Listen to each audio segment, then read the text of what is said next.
नमस्कार दोस्तों, मैं हूं सागर और आप देख रहे हैं शेयर मार्केट लाइव। आज के वीडियो में मैं आपसे बात करने वाला हूं सेबी के नए मार्जिन रूल के बारे में, जो कि आज से लागू हो गए 1 सितंबर 2020 से, जो कि लागू होने वाले थे अगस्त से, लेकिन एक महीने का एक्सटेंशन देखने को मिला था। लेकिन फाइनली ये सारे जो नियम है आज से लागू हो गए। लेकिन दोस्तों, इस नियम से सबसे ज्यादा जो इम्पैक्ट पड़ेगा वो पड़ेगा रिटेल इन्वेस्टर्स के ऊपर। और बहुत ही ज्यादा डाउट और कंफ्यूजन का माहौल है लोगों की तरफ। सभी लोगों के पास ऊपर से लेके नीचे तक बड़े बड़े लोगों के बीच अलग अलग राय है। सभी पूरी तरीके से कंफ्यूज है, चाहे वो मार्केट एक्सपर्ट्स हो, चाहे कोई ब्रोकर हो, या फिर कोई रिटेल इन्वेस्टर या कोई एचएनआई इन्वेस्टर। सभी इस मामले में कंफ्यूजन दिखाई दे रहा है। लेकिन फाइनली आज के दिन से ये जो नियम लागू होते हुए दिख रहे हैं, तो इसके पीछे सबसे बड़ा रीजन जो है वो ये सारी चीजें जिसके मार्जिन, प्लेज और ये सारे सिस्टम आते हुए दिख रहे हैं। तो रिटेल इन्वेस्टर्स को ये सारी चीजें समझ नहीं आती और बहुत ही ज्यादा कंफ्यूजन का माहौल है।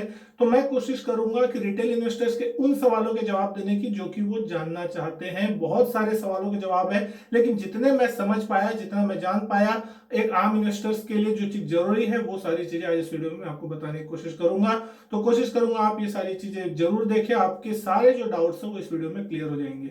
दोस्तों, इसमें जो आम रिटेल इन्वेस्टर का सबसे पहला सवाल था वो था बीटीएसटी वाला। तो दोस्तों समझ लीजिए कि बीटीएसटी पूरी तरीके से खत्म हो गया है। इंट्राडे ट्रेड यहाँ पे कोई खत्म नहीं हुआ है। आप इंट्राडे ट्रेड चाहे तो कर सकते हैं, लेकिन आपका अगर बीटीएसटी करने का कोई मौका था या बीटीएसटी आप करते थे कि आज शेयर खरीद लिए और कल सुबह उसके भाव 1-2% ऊपर हो गए, आप उस शेयर को वहां पे बेच देते थे।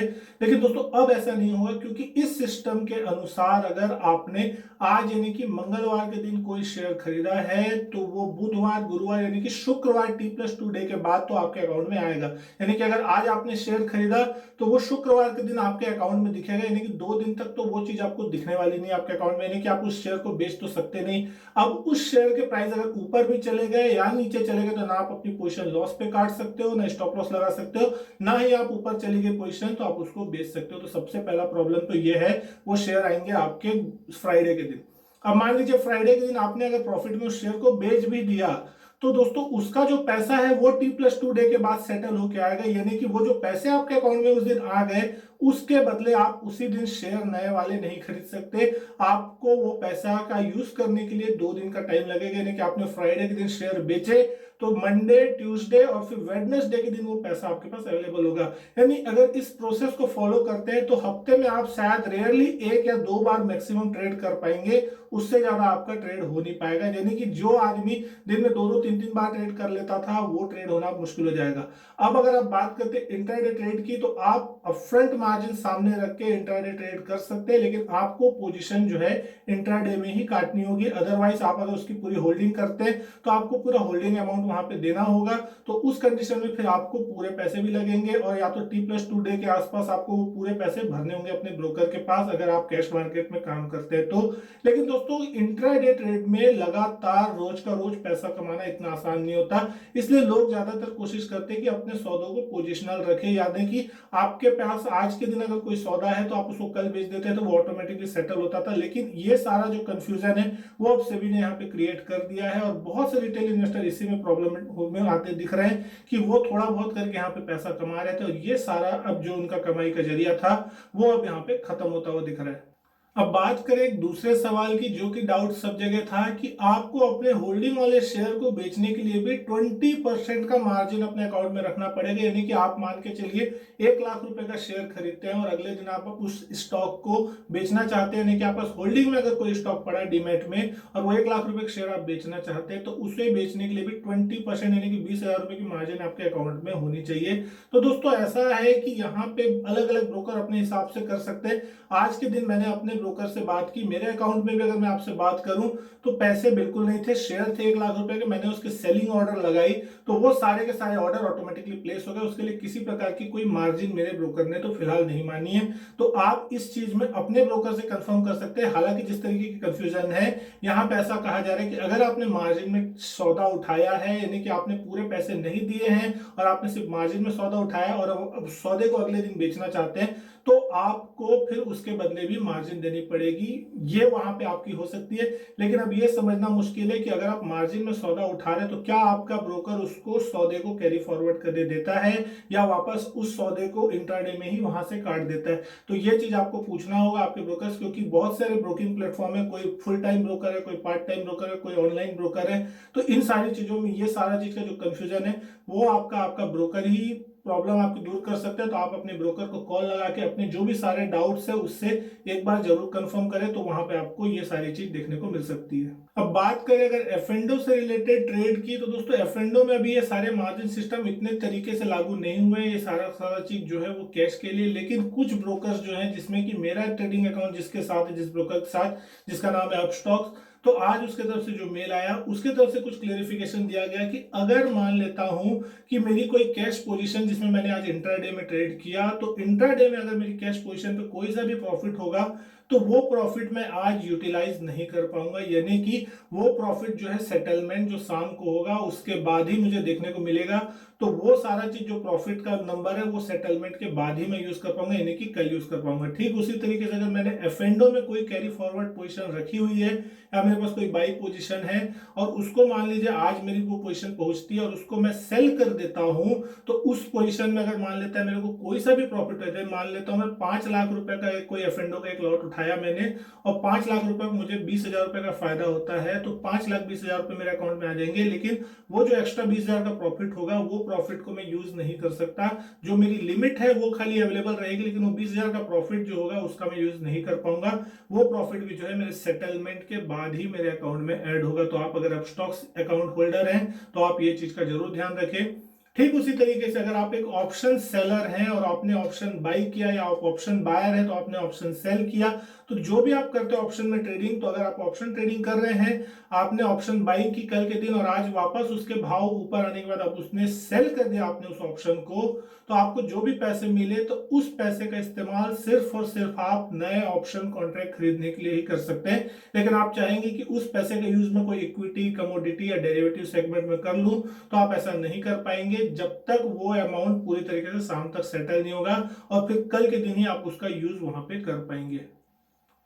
अब अगर बात करें कि आखिर पूरे सिस्टम से क्या घाटा होने वाला है, तो दोस्तों इसका जो सबसे बड़ा घाटा होने वाला है वो रिटेल इन्वेस्टर्स को होने वाला है। मेरे आज कुछ दोस्तों का मुझे फोन आया और उन्होंने कहा कि कल उन्होंने जो शेयर्स खरीदे थे वो आज उनके अकाउंट में नहीं दिखा रहे हैं, यानी कि उनके अकाउंट में वो शेयर अभी तक क्रेडिट नहीं हुए हैं।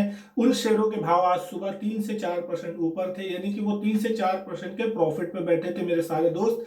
लेकिन वो लोग अपने शेयर सेल नहीं कर सकते क्योंकि उनके अकाउंट में तो शेयर है ही नहीं और वो शेयर आने वाले हैं कल परसों के बाद। और तब तक जरूरी नहीं है कि वो भाव स्टॉक के वहां पे रहे, हो सकता है ऊपर रहे तो अच्छी बात है, लेकिन अगर नीचे आ गए तो फिर वो जो लॉस होगा वो पूरे के पूरी जिम्मेदारी जो होगी वो मेरे दोस्तों की होगी, यानी कि उनके पैसे आने के बावजूद वो प्रॉफिट बुक नहीं कर सकते। तो ये चीज सारे रिटेल इन्वेस्टर के साथ होने वाली है और ये बहुत ही बुरा तरीका है लोगों के साथ, क्योंकि दोस्तों धीरे धीरे करके जिस तरीके से टेक्नोलॉजी बढ़ती जा रही है तो हर चीज सिंपल होती जा रही है, तो यहाँ पे सिस्टम को और ज्यादा कॉम्प्लेक्स करने की कोशिश की गई है सेबी के द्वारा। ये मेरा पर्सनल एक्सपीरियंस है, आप क्या मानते हैं ये आप अपने हिसाब से कह सकते हैं कमेंट करके। लेकिन दोस्तों इस चीजों से डेफिनेटली रिटेल इन्वेस्टर बहुत परेशान होगा। सेबी को ऐसा कुछ सिस्टम निकालना चाहिए था कि अगर कोई फ्रॉड हो रहे हैं, किसी ब्रोकर ने किसी इन्वेस्टर के साथ, क्लाइंट के साथ फ्रॉड किया, तो उस सिस्टम को सुधारने की दिशा में तय किया जा सकता था इस सिस्टम को। लेकिन ये सारी चीजें जो है T+2 डे वाली इतनी कॉम्प्लिकेटेड क्यों की जा रही है, इसको T डे पे ही वहां पे सेटलमेंट करने का कुछ जुगाड़ देखना चाहिए जिससे आम इन्वेस्टर्स को भी सहायता मिले आसानी से ट्रेड करने में। क्योंकि आम रिटेल इन्वेस्टर जो है वो छोटे मोटे पैसे के साथ आता है, वो बड़े इन्वेस्टर्स की तरह कोई एफएनडो के बड़े बड़े लॉट नहीं खरीदता, तो उस कारण से फिर उसको कोई बड़ा पैसा तो बनता नहीं है। वो दिन के 200, 500, 1000 रुपए के लिए आता है, वो कोई लाखों करोड़ों रुपए कमाने के लिए यहाँ पे नहीं आया, वो बस अपनी छोटी मोटी इन्वेस्टमेंट लाता है कि दिन का थोड़ा बहुत कमा ले। अब वो पैसे भी अगर उससे छीन लिए जाएंगे तो दोस्तों फिर डेफिनेटली है कि मार्केट में जो पार्टिसिपेशन है, वॉल्यूम है, वो भी कम होगा। और ज्यादातर जो रिटेल इन्वेस्टर्स का पार्टिसिपेशन होता है वो स्मॉल कैप, मिड कैप शेयरों में होता है। लार्ज कैप शेयरों में तो रिटेल इन्वेस्टर्स का कोई खास ज्यादा पार्टिसिपेशन नहीं होता, और होता भी है तो वो उस स्टॉक को कोई ज्यादा तरीके से मूव नहीं कर पाता। वो 10, 20, 50, 100 क्वांटिटी ही खरीदता है, तो वो उतने बड़े नंबर्स नहीं होते। तो आपको सीधा सीधा ये समझना होगा कि आपका जो ट्रेड करना है मार्केट में मुश्किल होता जाएगा और बहुत ही कंफ्यूजन का माहौल है। तो दोस्तों इस कंडीशन में सेबी के पास क्या ऑप्शन है, और अगर आप मेरी इस राय से सहमत है तो इस वीडियो को शेयर जरूर कीजिएगा ताकि ये वीडियो सेबी तक भी पहुंचे और इसके बारे में कोई नई बात भी निकल के आती हुई दिखाई दे। देखिए, जिस तरीके से कमोडिटी मार्केट में आप जानते हैं कि ऑप्शन के फ्यूचर्स के जो होते हैं वो मेगा लॉट भी होते हैं और मिनी लॉट भी होते हैं। तो कैश मार्केट में इतने मार्जिन के रूल लगाने से अच्छा है कि कैश मार्केट के हिसाब से एक मिनी फ्यूचर के जो लॉट्स हैं या मिनी कॉन्ट्रैक्ट ऑप्शन है वो एफ की जैसे स्टॉक्स के लिए भी लाया जाए, जहां पे जैसे 5 लाख के जो बड़े लॉट्स होते हैं तो उसके मुकाबले 50,000 या 1 लाख तक के जो लॉट हैं वो मिनी लॉट की योजना बनाई जाए, ताकि अगर रिटेल इन्वेस्टर्स ट्रेड करना चाहते हैं और उनको T+2 डे या फिर वो BTST चाहते हैं, जो कि वो 50,000 से 1 लाख रुपए तक के शेयर खरीदते हैं मैक्सिमम रिटेल इन्वेस्टर, तो उनको वो सुविधा मिले, वहां पे वो 15, 20, 25,000 की मार्जिन और 1 लाख रुपए तक के शेयर उठा के वो जा सके अपने हिसाब से। जैसे जैसे हम फ्यूचर में मार्जिन मेंटेन करते हैं ठीक उसी तरीके से उनको भी अगर मार्जिन मेंटेन करनी है तो ये सिस्टम ज्यादा आसान होगा रादर देन कि आप फ्यूचर की जगह कैश मार्केट को बैन करने के लिए रखें, क्योंकि दोस्तों कैश मार्केट प्योरली निवेश के लिए होता है और अगर इस तरीके का कोई डिसीजन लिया जाता है तो बहुत से लोग इसमें पैसा लगाने से हिचकेंगे और फिर अगर पैसा स्टॉक मार्केट में नहीं आएगा तो जो निवेश का माहौल है देश में वो भी फिर बेकार होता हुआ दिखाई देगा और इससे फिर सिर्फ और सिर्फ इन्वेस्टर्स के सेंटिमेंट पे भी असर पड़ेगा। जो नए इन्वेस्टर मार्केट में आ रहे हैं या आना चाहते हैं वो भी फिर मार्केट से बाहर होने की कोशिश करेंगे और ये फिर पॉजिटिव नहीं होगा। इसका सीधा सीधा इम्पैक्ट गवर्नमेंट को भी पड़ेगा, क्योंकि गवर्नमेंट की जो कमाई होती है STT और जो टैक्सेस मिलते हैं स्टॉक मार्केट के ट्रेड से वो भी यहाँ पे कम होते हुए दिखाई देंगे। तो इसका नुकसान गवर्नमेंट को भी है, आम रिटेल इन्वेस्टर्स को भी है, ब्रोकर की कमाई पे भी असर पड़ेगा, क्योंकि ट्रेड डेफिनेटली कम होंगे, क्योंकि जो इंसान दिन के 4 ट्रेड करता था वो हफ्ते के 2 ट्रेड करेगा, तो डेफिनेटली ब्रोकर्स को भी यहाँ नुकसान है, रिटेलर्स को नुकसान है। तो फायदा यहाँ पे लगभग किसी का नहीं है, लेकिन बस इस सिस्टम को इतना ज्यादा कॉम्प्लिकेटेड कर दिया गया है कि हर जगह सिर्फ और सिर्फ कंफ्यूजन का माहौल है। तो दोस्तों आज के वीडियो में बस इतना ही। अगर वीडियो अच्छी लगी हो तो लाइक कीजिएगा, शेयर कीजिएगा दोस्तों के साथ, चैनल सब्सक्राइब नहीं किया तो चैनल भी सब्सक्राइब जरूर कीजिएगा। इसी तरीके की और भी वीडियो देखने के लिए इस चैनल को सब्सक्राइब जरूर करें। मैं आपसे मिलता हूं अपने नेक्स्ट वीडियो में, तब तक के लिए goodbye and thank you.